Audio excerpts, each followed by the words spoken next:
I'm Hany Elmariah. I'm an assistant member in the Department of Bone Marrow Transplant and Cellular Immunotherapy at the Moffitt Cancer Center. I'm here at the ASH Annual Conference in New Orleans talking about a study I presented yesterday with a new cellular therapy for patients with myelodysplastic syndromes and acute myeloid leukemia.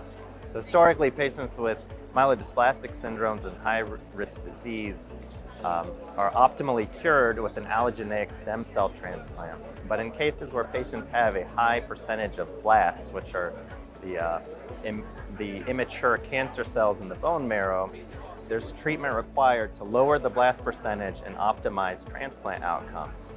Historically, we use a medicine called azacitidine or another type of medicine called decitabine to try to reduce the blasts and get those patients to transplant, but about half of patients will not have a response. For those patients, second-line therapies are limited, and so we developed this novel cellular therapy, which uses a mismatched unrelated donor lymphocyte infusion that's combined with chemotherapy to try to activate the patient's immune system and then attack the cancer and get the blast down so that they can proceed to transplant.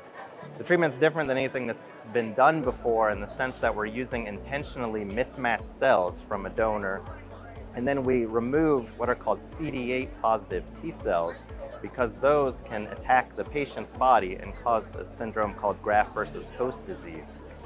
At the same time, the intentional mismatch activates the immune system in a more profound way so that we potentiate the anti-tumor effect and try to increase the response rates. So in this study, we were looking at the safety of this treatment. We did a phase 1 dose escalation where we had 3 different dose levels.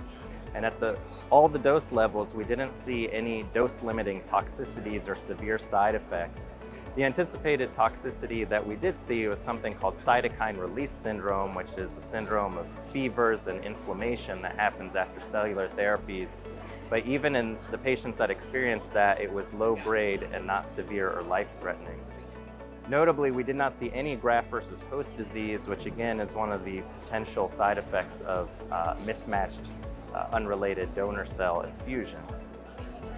What we're also very excited about is the efficacy that we saw in this phase 1 study. So as shown here, we had 9 patients treated with very high-risk MDS or secondary AML.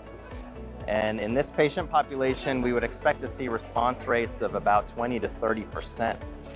And what we actually saw was a dose-dependent response rate. So in the first dose level, we had 0 responses. At the second dose level, 1 of the 3 patients achieved a complete remission, and at the third dose level, we had 2 of 3 patients who achieved a complete remission. Those 3 patients that achieved complete remission all proceeded to allogeneic transplant, which is the ultimate goal, again, as a potential curative therapy. And hopefully will be long-term cured when patients can go to transplant. We also did some immunologic testing that showed that this therapy increases cytokines in the body and that correlates with response rates, suggesting the immunologic effect of this treatment. So we're very excited about this. At this point at Moffitt, we're doing an expansion cohort where we're enrolling 10 additional patients at the 3rd dose level, and that will give us a better estimate of how well this actually works and see if it's something that hopefully can lead into a larger study in the future to really show an accurate assessment of response rates.